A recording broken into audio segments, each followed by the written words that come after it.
AP cabinet కీలక నిర్ణయాలు తీసుకుంది. నామినేటెడ్ పోస్టుల్లో బీసీ, ఎస్సీ, ఎస్టీ, మైనారిటీలకు 50% రిజర్వేషన్ కల్పిస్తూ 2019లో చేసిన చట్టాన్ని వెనక్కి తీసుకోవడంతో పాటు అందులో లోటుపాట్లు సవరించేలా కొత్త చట్టం తెచ్చే ప్రతిపాదనపై కేబినెట్లో ప్రధానంగా చర్చ జరిగింది. నామినేటెడ్ పోస్టుల్లో బీసీలకు 34% రిజర్వేషన్ కల్పిస్తూ కేబినెట్ ఆమోదం తెలిపింది.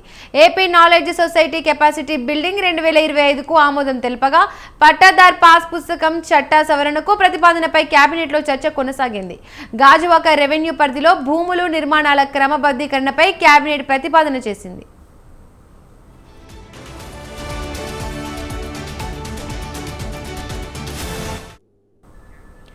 అలాగే ప్రాజెక్టులు మినహా ఏపీ సిఆర్డీఏ చేపట్టే పనులకు టెండర్ల పరిమితి పెంపు కోసం నిబంధనల సవరణకు ఏపీ కేబినెట్ ప్రతిపాదన చేసింది.